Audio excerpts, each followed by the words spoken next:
आपले सर्वांचे Radiance update या यूट्यूब चॅनलवर स्वागत आहे. आपण या व्हिडिओच्या माध्यमातून अत्यंत महत्त्वपूर्ण माहिती बघणार आहोत, ज्यामध्ये शिक्षण आयुक्त कार्यालयाच्या वतीने कालच 25/2/2024 रोजी राज्यातील सर्व जिल्हा परिषदेचे, नापाचे, मनपाचे तसेच संस्थांचे सचिव असतील किंवा त्यांचे CEO असतील किंवा त्यांचे कमिशनर असतील, यांना सर्व प्राथमिक व माध्यमिक यांना हा महत्त्वाचा पत्र शिक्षण आयुक्त साहेबांनी कालच्या तारखेमध्ये पाठवलेला आहे. आणि यामध्ये जे उमेदवारांची आता कागदपत्र पडताळणी होणार आहे, त्यामध्ये कोणत्या नियमांचा इथे ते संदर्भ घेतलेला आहे. सर्व नियमांची माहिती, तसेच कोणती काळजी आपल्याला घ्यायची आहे, कोणते डॉक्युमेंट्स घेऊन जायचे आहे, या सगळ्यांची माहिती आज आपण इथे बघणार आहोत. तसेच डॉक्युमेंट व्हेरिफिकेशनसाठी किती वेळ लागणार आहे, हे सगळे ए टू झेड माहिती या व्हिडिओमध्ये तुम्हाला पाहायला मिळणार आहे.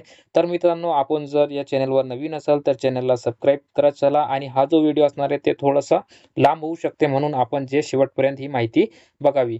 हा जो पत्र आहे त्याचा जावक क्रमांक आहे 1408. हा अत्यंत महत्त्वाचं पत्र आयुक्त साहेबांनी कालच्या तारखेमध्ये सर्वांना प्राधिकाऱ्यांना दिलेला आहे. यामध्ये पत्राचा जे विषय आहे ते TIT 2022 मध्ये मुलाखतीशिवाय पर्याय निवडलेले संस्था असतील किंवा जिल्हा परिषदेचे विना मुलाखतीचे जे सगळे संस्था असतील, जिल्हा परिषद असेल, नापा असेल, मनपा असेल, यांच्या मध्ये जे उमेदवारांची आता निवड झालेली आहे, तर त्यांच्या कागदपत्रांच्या पडताळणी संदर्भात व पुढील आवश्यक कारवाई संदर्भात हा महत्त्वाचा पत्र कालच्या तारखेमध्ये सर्व प्राधिकाऱ्यांना देण्यात आलेला आहे. यामध्ये आपण इथे स्क्रीनवर बघू शकता, जवळपास सर्व GRांचा इथे त्यांनी रेफरन्स घेतलेला आहे. शासनाचे पत्र असतील, शुद्धीपत्रक असतील, सर्व सूचना वगैरे याचा संदर्भ घेऊन त्यांनी सांगितलेला आहे. आता महत्त्वाची बाब अशी आहे की आपण या व्हिडिओमध्ये इम्पॉर्टन्स जे पॉईंट असणार आहे तेच इथे बघणार आहोत. सगळे पत्र आपण इथे वाचत बसणार नाही.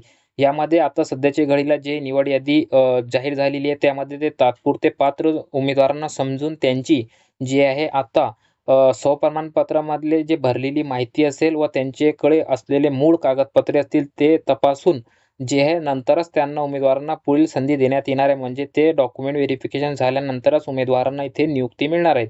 या संदर्भात खालील महत्त्वाच्या सूचना आयुक्त साहेबांनी इथे दिलेल्या आहे. पहिल्या 3 नंबरचा जे मुद्दा आहे त्यामध्ये त्यांनी सांगितलेलं आहे की उमेदवारांनी जे आहेत त्यांच्या वतीने म्हणजे स्थानिक स्वराज्य संस्था असतील किंवा खाजगी व्यवस्थापन अनुदानित, अंशतः अनुदानित हे जे सगळे शाळा आहेत, तर त्यांना रिक्त पदांवर भरती करण्यासाठी उमेदवारांना इथे निवडीची समान संधी देण्यात आली आहे. त्यानुसार TIT 2022 मधील गुणवत्तेनुसार यादी त्यांनी इथे प्रसिद्ध केलेली आहे. यानंतर 4 नंबरचा महत्त्वाचा मुद्दा आहे की यांची स्वप्रमाणपत्रामध्ये भरलेली माहिती त्याला त्यांनी गृहीत धरून त्यांना जे आहे इथे पसंतीक्रम देण्यात घेऊन म्हणजे उमेदवारांकडून, तसेच त्यांची निवड यादी झालेली आहे. ही तात्पुरती अंतरिम यादी आहे आणि याच्यावर जे आहे कोणत्याही उमेदवारांची राज्यस्तरावरून कागदपत्रांची मित्रांनो पडताळणी झालेली नाही. त्यामुळे संबंधित संस्था असेल किंवा ZP असेल, नापा असेल, मनपा असेल, हे तुमचे सर्व ओरिजिनल मूळ कागदपत्रे तपासणार आहेत. त्यानंतरच तुम्हाला जे इथे शिक्षण सेवक म्हणून ते नियुक्त करणार आहेत. आता शिक्षण सेवक पदभरतीसाठी जे आहे 16/10 ते 22/1 या दरम्यान जाहिराती घेण्याची हे होती डेडलाईन होती. ते आपल्याला इथे आता बघायचं नाही. त्यामध्ये मुलाखतीशिवाय व मुलाखतीसह 2 पर्याय ची जाहिरात त्यांनी दिली होती. आताच्या घडीला मुलाखतीशिवाय पदभरतीची यादी त्यांनी लावली. आता पुढे जे आहे मुलाखतीसह म्हणजेच विथ इंटरव्ह्यूची यादी देखील इथे लागणार आहे. 7 नंबरच्या मुद्द्यामध्ये त्यांनी हे सांगितलेलं आहे की जाहिराती, अध्यापनाचा विषय वगैरे वगैरे माहिती घेऊन त्यांना जे आहे पसंतीक्रम घेऊन जनरल मेरिट लिस्ट त्यांनी इथे जाहीर केलेली आहे. आणि मित्रांनो, हे जे जनरल मेरिट लिस्ट आहे ते जिल्हा परिषद असतील किंवा नापा मनपा सर्वांच्या लॉगिनवर देखील त्यांनी उपलब्ध करून दिलेली आहे. आता यामध्ये त्यांनी महत्त्वाची इथे फार काही यामध्ये हेच नाही की पुढील कारवाई करायची, नियुक्ती व्हावची, त्यामुळे त्यांचे कागदपत्रे तुम्हाला तपासायचे अशी सूचना केल्या आहेत. आणि स्वप्रमाणपत्रामध्ये माहिती जी भरलेली आहे आपण ते तपासायचा आयुक्त साहेबांनी इथे आदेश दिलेला आहे. 11 नंबरचा मुद्दा त्यांनी सांगितलेला आहे की उमेदवारांनी अपलोड देखील कागदपत्रे त्यांचे पोर्टलवर किंवा लॉगिनमध्ये केली होती. ते क्रॉस चेक होणार आहे मित्रांनो. मूळ प्रमाणपत्राशी विसंगत आढळल्यास कोणत्याही परिस्थितीत उमेदवारास नियुक्तीपात्र ठरविता येणार नाही. म्हणजे उमेदवारांनी स्वप्रमाणपत्र भरताना तेव्हा जे डॉक्युमेंट्स अपलोड केले होते ते आणि आता तुमच्याकडे असणारे ओरिजिनल, हे दोन्ही डॉक्युमेंट मित्रांनो चेक केल्यानंतरच तुम्हाला जे त्याची व्हेरिफिकेशन पूर्ण होणार आहे. आता समांतर आरक्षण यामध्ये महिला आरक्षण वगळून इतर जे असतील दावा केलेले उमेदवार यांनी कागदपत्रे पडताळणीमध्ये पात्र ठरल्यानंतर प्रत्यक्ष नियुक्ती आदेश निर्गमित करण्यापूर्वी त्यांनी केलेले जे दाव्याचे मूळ प्रमाणपत्रांची पडताळणी इथे सक्षम प्राधिकाऱ्यांकडून करण्याची सूचना आहे. त्यानंतरच त्यांना नियुक्ती आदेश देण्याची कारवाई करायची आहे. आता जे काही शंका संशय असतील मूळ कागदपत्रांच्या संदर्भात तर त्याची खातरजमा संबंधित नियुक्ती प्राधिकारी यांनी तात्काळ करायची आहे. 14 नंबरचा जे पॉईंट सांगत आहे की टी-ई-टीचा जे घोटाळा 2018 व 2019 मध्ये झाला होता, त्या अनुषंगाने 2 गुन्हे दाखल झाले होते. तर यामध्ये अशा उमेदवारांची जर इथे निवड झाली असेल तर त्यांना जे आहे इथे त्यांनी सांगितलेलं आहे स्पष्टपणे की असे उमेदवारांची जर ज्यांचं नाव होता टी-ई-टी घोटाळ्यामध्ये, परंतु सध्या त्यांचा भरतीमध्ये काहीच चुकीचा रोल नाही, परंतु टी-ई-टी घोटाळ्यामध्ये नाव असेल तर यांना आता जे आहे शासनाने एक पत्र काढलेलं आहे 12/1/2024 रोजी, त्याला अनुसरून चरित्र पडताळणी केल्याशिवाय त्यांना नियुक्ती देण्याबाबतची कारवाई करण्यात येऊ नये. म्हणजेच मित्रांनो, इथे कॅरेक्टर सर्टिफिकेटची पडताळणी होणार आहे. नंतरच असे घोटाळ्यामध्ये सामील असणाऱ्या उमेदवारांना नंतर ती नियुक्ती देण्यात येणार आहे. तर यानंतर 21 जूनचं जे जी-आर सांगत आहे की शिक्षण सेवक पदावर तुम्हाला जे आहे आंतरजिल्हा बदली मित्रांनो इथे मिळणारच नाही. जिल्हा बदलीचा त्यांनी इथे हक्क आता बंद केलेला आहे किंवा त्याबाबतची शासनाने आता जे निर्णय घेतलेला आहे की आंतरजिल्हा बदली असेल किंवा तुम्हाला बदलीचा हक्कच इथे राहणार नाही, असे नियुक्ती आदेशामध्ये देखील आता आपल्याला पाहायला मिळणार आहे आणि आपल्याला बदली देखील इथे मागता येणार नाही. 16 नंबरच्या पॉईंटमध्ये त्यांनी सांगितलेलं आहे की उपरोक्त शिवाय उमेदवारांच्या कागदपत्रांची पडताळणी करताना प्रामुख्याने हे सगळे जे खाली त्यांनी माहिती दिलेली आहे ते आपल्याला बघायची आहे. यामध्ये सर्वात आधी पहिला मुद्दा जे आहे की 12/2/2023 ही मित्रांनो जी डेडलाईन आहे ते टी-आय-टी परीक्षेकरिता फॉर्म भरण्याची शेवटची अर्ज करण्याची डेट होती. म्हणजे स्टेटचा एक्झाम जे होता त्याचे जे अर्ज होते 12 फेब्रुवारी 2023 पर्यंत होते. तर त्या दिनांकापर्यंत जर तुमच्याकडे शैक्षणिक व व्यावसायिक अर्हता असेल तरच ते विचारात घेण्यात येणार आहे. 12च्या नंतर 13 तारखेला जरी तुमचा डी-एड, बी-एडचा किंवा इतर क्वालिफिकेशनचा रिझल्ट लागलेला असेल तर तो इथे ग्राह्य धरण्यात येणार नाही. कारण 12 फेब्रुवारीची डेडलाईन इथे क्वालिफिकेशनसाठी आणि एज्युकेशन व प्रोफेशनल क्वालिफिकेशन करिता विचारात घेण्यात येणार आहे. 12/2/2023 नंतर जे काही तुम्ही पात्रता हे केली असेल म्हणजे तुम्ही काही एम-एस-सी केलं असेल, बी-एड केलं असेल, नंतर तुम्ही काही केलं असेल तरी त्याचा इथे विचार केला जाणार नाही व याची नोंद घेण्यास आयुक्त साहेबांनी खाली सूचना देखील दिलेल्या आहे. आता त्यांनी सांगितलेलं आहे की जे सी-टेट मित्रांनो अपियर विद्यार्थी आहेत म्हणजे सी-टेट 2022ची जी परीक्षा झाली होती जानेवारी 23 मध्ये आणि त्याचा निकाल लागला होता 3 मार्च रोजी. तर अशा उमेदवारांना देखील ते त्यांनी सांगितलं आहे की शासनाच्या वतीने त्यांना संधी देण्यात आली होती आणि यांचे जे याचिका पडल्या होत्या औरंगाबाद खंडपीठामध्ये किंवा मुंबई हायकोर्टामध्ये इथे, तर त्यामध्ये निर्णय जे असतील त्याला अनुसरून हे निर्णयाच्या अधीन राहून त्यांना नियुक्ती देण्याची इथे संधी शासनाने उपलब्ध करून दिलेली आहे. म्हणजे मित्रांनो इथे सी-टेट पात्र असणारे जे उमेदवार अपियरवाले होते ते एका प्रकारे इथे आता प्रोसेसमध्ये आहेत आणि हायकोर्टाची ऑर्डर त्यांच्या बाजूने आहे. त्यामुळे या उमेदवारांना इथे संधी देण्यात आलेली आहे. त्यांना काळजी करण्याचा इथे कोणताही प्रश्न नाही. आता नंतरचा पॉईंट सांगत आहे की उमेदवारांचे वय आता म्हणजे जे एज बारचे प्रॉब्लेम असणारे उमेदवार असतील त्यांच्या संदर्भात आहेत की जाहिरात देण्याची जी डेट होती 16/10/2023 पासून जाहिराती अपलोड करण्याची सुविधा झाली होती. म्हणून आता जाहिरात सुरू झाल्याचा दिनांक 16/10/23 त्यांनी इथे उमेदवारांचे वय कन्सिडर करण्यासाठी या तारखेचा त्यांनी इथे कन्सिडर केलेला आहे आणि सामान्य प्रशासन विभागाने कोविडच्या अनुषंगाने जे 2 वर्षाची सुविधा दिली होती, 2 वर्षाची सूट दिली होती, ते देखील आता म्हणजे खुल्या वर्गाला 40 व मागास वर्ग प्रवर्गाला 45 इतकी संधी त्यांनी इथे उपलब्ध करून दिलेली आहे. त्या तरतूदमुळे मित्रांनो आता उमेदवारांना जे इथे 2 वर्षाचा कोविडचं जे सूट आहे ते इथे मिळालेली आहे. आता हा वयाचा इथे प्रश्न त्यांनी निकाली काढलेला आहे. त्यानंतर आता त्यांनी सांगितलेलं आहे की जे 9 ते 12 जे खाजगी शैक्षणिक संस्था असतील यांच्याकरिता कमाल वयोमर्यादा निश्चित करण्यात आलेली नाही. त्यानंतर आता पुढे जे विषय आहेत मित्रांनो ते उमेदवारांना पडलेलं असेल की सर जन्मतारखेसाठी काय पुरावा द्यावा लागेल, तर त्यासाठी मित्रांनो 10वीचं तुमचं प्रमाणपत्र इथे चालणार आहेत. ते नसेल किंवा जे काही असेल तर त्या व्यतिरिक्त म्हणजे इथे ऑब्लिकमध्ये त्यांनी सांगितलेलं आहे की तुम्हाला इथे हे चालणार आहे आपल्या शाळेचा दाखला म्हणजे टी-सी आपली लिव्हिंग सर्टिफिकेट एल-सी म्हणतो आपण त्याला, ते देखील तुमच्या डेट ऑफ बर्थसाठी इथे जन्मतारखेसाठी चालणार आहे. त्यानंतर नंतरचा पॉईंट अत्यंत महत्त्वाचा आहे 16.6 नंबरचं पॉईंट जे आहे त्यामध्ये शासनाचे 7/2/2019 त्यानंतर 25/2 16/5 12 जून हे जे सगळे सुधारित जी-आर आणि परिपत्रक आहेत त्याला अनुसरून तुमची 1 ते 12ची पूर्ण क्वालिफिकेशन इथे तपासली जाणार आहे. त्या विषयामध्ये आपण बसतात की नाही हे सगळे डॉक्युमेंट्स ओरिजिनलच्या माध्यमातून ते बघणार आहे जी-आरमध्ये जे काही त्यांनी इथे दिलेली आहे. आता 1 ते 5 साठी म्हणजे इयत्ता 1 ते 5 याकरिता टी-ए-टी किंवा सी-टेटचा पेपर 1 उत्तीर्ण असणे आवश्यक असणार आहे.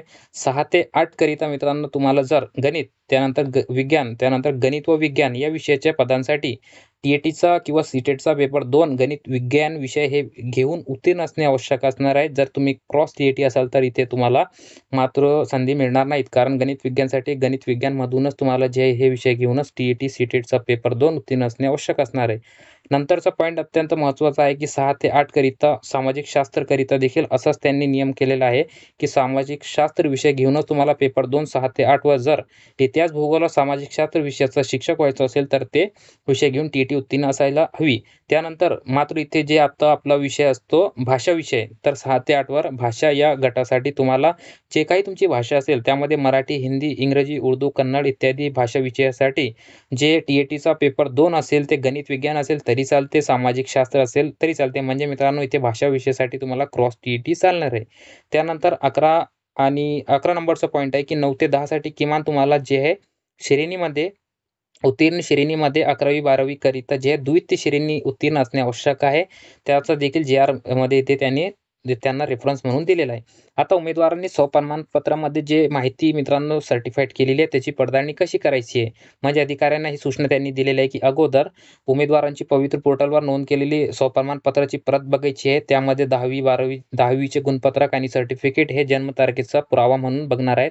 12वीचे गुणपत्रक व प्रमाणपत्र हे 1 ते 5 या गटासाठी ते बघणार आहेत. त्यानंतर डी-एड, डी-एल-एड जे काही तुमचं असेल टी-सी-एस बेळगाव गुणपत्रक व प्रमाणपत्र हे देखील बघण्यात येणार आहे. टी-ए-टीचा किंवा सी-टेटचा प्रमाणपत्र किंवा जे मार्कशीट असते लागू असेल तर हे देखील तुम्हाला 1 ते 8 साठी टी-ए-टी किंवा सी-टेटचे ते बघणार आहेत. आता पदवी परीक्षेचं तुमचं जे गुणपत्रक असेल आणि सोबत पदवीचं प्रमाणपत्र असेल तर ते 6 ते 8, 9 ते 10 या गटांसाठी ते बघणार आहेत. आता व्यावसायिक अर्हतेसाठी बी-एड असेल किंवा बी-एस-सी एड असेल, म्हणजे ज्याला आपण जे इथे इंटिग्रेटेड कोर्स म्हणतो, किंवा बी-पी-एड असेल, बी-एड असेल, जे काही त्याला नाव दिलेलं असेल, किंवा फक्त शारीरिक शिक्षण विषयासाठी हे ते पाहणार आहेत. आता पदव्युत्तर पदवी परीक्षेचा गुणपत्रक व पदव्युत्तर पदवी परीक्षेचं तुमचं प्रमाणपत्र हे 11वी-12वी करिता ते चेक करणार आहेत. आता त्यानंतर पदव्युत्तर पदवी स्तरावरील जे आहे तुम्हाला व्यावसायिक अर्हतेबाबत एम-पी-एड इत्यादी बाबतचे पदव्युत्तर पदवी प्रमाणपत्र व गुणपत्रिका हे आरोग्य व शारीरिक शिक्षण या पदासाठी ते बघणार आहेत. आता स्थानिक स्वराज्य संस्थांमधील महाराष्ट्र राज्याचा रहिवासी असल्याबाबत अधिवास प्रमाणपत्र अथवा महाराष्ट्र कर्नाटक सीमा भागातील 865 गावांमधील रहिवासी असल्याचा दाखला तुम्हाला इथे द्यावा लागणार आहे. महाराष्ट्रातील जर आपण असाल तर डोमिसाईल आपल्याला जे अधिवास असते ते द्यावा लागणार आहे. त्यानंतर जातीचा दाखला जर आपल्याला लागू असेल तर तो देखील आपल्याला इथे ते चेक करणार आहेत. या क्रमामध्ये तुमची सगळी डॉक्युमेंट चेक होणार आहे. आणि जर तुम्हाला जात वैधता प्रमाणपत्र लागू असेल तर म्हणजे मित्रांनो तुम्ही एखाद्या कास्टमधून येत असाल आणि व्हॅलिडिटी इथे तुमच्याकडे सध्या नसेल तरी त्यासाठी 6 महिन्याचा कालावधी मिळते, त्यामुळे सध्या नसेल तरी तो तुमचा कन्सिडर होईल. त्यानंतर समांतर आरक्षणासाठी लाभसाठी किमान 40% दिव्यांगत्व असल्याचे प्रमाणपत्र जर लागू असेल तर तेच तुम्हाला द्यावे लागेल. समांतर आरक्षणासाठी माजी सैनिक असल्याचे प्रमाणपत्र असेल तर ते देखील द्यावे लागेल तुम्हाला. त्यानंतर पदवीधर अंशकालीन असल्याचे सक्षम प्राधिकारी म्हणजेच तहसीलदार यांचं प्रमाणपत्र तुम्हाला द्यावे लागणार आहे. प्रकल्पग्रस्त असेल तर त्याचा पुरावा, भूकंपग्रस्त असाल तर त्याचा पुरावा, खेळाडू असेल तर त्याचा देखील तुम्हाला इथे पुरावा प्रमाणपत्र द्यावा लागेल. अनाथ, त्यानंतर तुमचा शेतकऱ्याचा पाल्य असल्याबाबतचं प्रमाणपत्र लागू असेल तर, त्यानंतर निवडणूक कर्मचारी तुम्ही असाल तर ते प्रमाणपत्र, त्यानंतर नॉन क्रिमी लेअर जर तुम्हाला लागू असेल तर ते देखील तुम्हाला इथे द्यावे लागणार आहे. मित्रांनो इथे EWSला नॉन क्रिमी लेअर लागत नाही, कारण EWSच एक प्रकारचा नॉन क्रिमी लेअर म्हणजेच NCL आहे. तर EWSच्या उमेदवारांनी NCL बाबतची काळजी करण्याचा प्रश्न नाही. उमेदवारांचा जर नावामध्ये बदल असेल तर त्याबाबतचं तुम्हाला ॲफिडेव्हिट किंवा गॅझेट जे काही तुम्ही काढलं असेल तर ते तुम्हाला इथे द्यावं लागणार आहे. आता मान्य सर्वोच्च न्यायालयाचा एक प्रकरण त्यांनी इथे सांगितलेलं आहे, याचा आपण नंतर एक स्पेशल व्हिडिओच्या माध्यमातून तुमच्यापर्यंत माहिती घेऊया की हा जो 55-60% मॅटर आहे तो काय आहे. आता त्यांनी इथे सांगितलेलं आहे की ज्या उमेदवारांनी 2022ची टी-आय-टी परीक्षेमध्ये दिव्यांग प्रवर्गातील उमेदवारांना वेळेची सवलत, मदतनीस, प्रश्नांची संख्या कमी हे जे काही तुम्हाला सवलती त्यांनी दिल्या होत्या अशा उमेदवारांकडे स्वप्रमाणपत्रामध्ये नमूद केलेले दिव्यांग प्रकारचे प्रमाणपत्र असल्याची खात्री करणार आहात. म्हणजे तुम्ही जे फायदा घेतला असेल त्याचा देखील इथे आता तुम्हाला इथे पुरावा द्यावा लागणार आहेत. तसेच ज्या दिव्यांग उमेदवारांची नियुक्तीसाठी शिफारस दिव्यांग प्रवर्गात न होता त्यांचे पात्रतेनुसार अन्य प्रवर्गातून झाली असेल तरीही अशा दिव्यांग उमेदवारांना दिव्यांगत्वाचं प्रमाणपत्राची पडताळणी करण्यात येणारच आहे. असे उमेदवारांकडे संबंधित कागदपत्रे प्रमाणपत्र असणे आवश्यक असणार आहे आणि नसेल तर उमेदवार नियुक्तीसाठी पात्र ठरणार नाहीत, असे स्पष्ट यामध्ये त्यांनी सांगितलेलं आहे. आता कागदपत्रांची पडताळणी आणि ती नियुक्तीस पात्र असणाऱ्या उमेदवारांची नियमानुसार चरित्र पडताळणी सक्षम प्राधिकारी यांच्या मार्फत करण्यात यावी. त्यानंतर नियुक्ती पात्र ठरलेल्या उमेदवारांची नियमानुसार शारीरिकदृष्ट्या पात्र असल्याची तपासणी देखील मेडिकल तुमचं होणार आहे आणि इथे चरित्र पडताळणी देखील तुमची होणार आहे. हे सिलेक्शन होताना किंवा झाल्यानंतर तुम्हाला ते द्यावं लागतो. आता उमेदवारांची पडताळणी पात्रते अपात्रतेचं कारण द्यावं लागेल आहे. उमेदवारांचा रुजू अहवाल हे सगळे पवित्र पोर्टलवर वेळोवेळी दिलेल्या सूचनांचे पालन करून त्याची नोंदणी जे हे पोर्टलवर लॉग इन करायची आहे, जेणेकरून याची माहिती वरच्या कार्यालयापर्यंत पोहोचणार आहेत. आता यामध्ये 23 नंबरचा पॉईंट जे सांगत आहेत की शासन निर्णयामध्ये जे काही तरतूद असेल याची उमेदवारांची पडताळणी काटेकोरपणे करायची आहे. अपात्र उमेदवारांना नियुक्ती दिली गेली असल्याचे जर शासनाचे निदर्शनास आले असल्यास त्याची सर्व जबाबदारी संबंधित व्यवस्थापनाची असणार आहे, याची नोंद घ्यायची आहे. वरीलप्रमाणे कारवाई करून नियुक्तीस पात्र ठरत असलेल्या उमेदवारांना जे जी.आर. आहेत म्हणजे 21 जून 2023चा ज्यामध्ये मुद्दा क्रमांक 7 मध्ये जे तरतूद आहेत व इतर तरतुदी विचारात घेऊन समुपदेशन पद्धतीने पदस्थापना देण्याची कारवाई करावी. म्हणजेच मित्रांनो 21 जूनचं जे जी.आर. आहे त्यामध्ये स्पष्ट सांगण्यात आलेलं आहे की काउन्सिलिंग कशा प्रकारे घ्यायची ते देखील आपण एखाद्या व्हिडिओच्या माध्यमातून माहिती बघणार आहोत. असे प्रकारचे स्पष्ट आदेश मान्य शिक्षण आयुक्त साहेबांनी कालच्या तारखेमध्ये दिलेले आहे. प्रधान सचिवांना याची परत पाठवलेली आहे.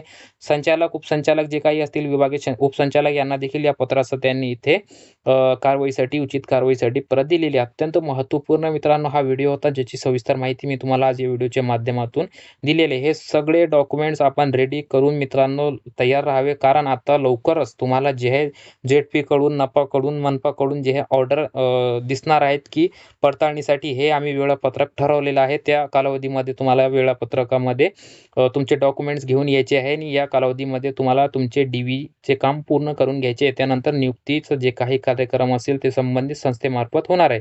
आता जर अशा उमेदवारांना काही विचारणा करायची असेल म्हणजे आपला फॉर एक्झाम्पल इथे एखाद्या उमेदवाराचा अकोला जिल्हा परिषद अकोला मनपामध्ये जर सिलेक्शन झालं असेल आणि उमेदवार जर इथे कोल्हापूरमध्ये राहत असेल तर मित्रांनो अशा उमेदवारांनी जे इथे अकोला मनपा कडे देखील इथे त्यांचा कॉन्टॅक्ट करायचा आहे. कारण मित्रांनो सगळीच तुम्हाला जे पत्र वेळेवर मिळतील असं नाही, कारण एखादं पत्र आपल्यापर्यंत येताना त्यामध्ये काही जर उशीर झाला तर मित्रांनो आपण स्वतःहून आता नियुक्तीसाठी काळजी घेण्याची आपली काम आहे. DV आपल्याला करायची आहे. यामुळे आपण जिथे आपला नंबर लागला असेल संबंधित संस्थेकडे आपल्याला स्वतःहून जाऊन तिथे विचारणा करायची आहे आणि त्यांच्या टाइम टेबलनुसार आपले DVचे काम पूर्ण करून घ्यायचे आहे. त्यानंतर नियुक्तीचं जे काम असणार आहे ते संबंधित आस्थापनेकडून तुम्हाला होणार आहे. तर ही महत्त्वाची अपडेट्स होती मित्रांनो. थोडा व्हिडिओ लांब झाला तरी हरकत नाही आणि यामध्ये जे एक मुद्दा मी आज सोडलेला आहे तसं तुम्हाला जे लवकरच इतर व्हिडिओच्या माध्यमातून आणि इतर त्याचा तपशील घेऊन तुम्हाला जे आहे जे 55-60% TATचा सध्याचा मुद्दा आहे त्याची माहिती देणार आहोत.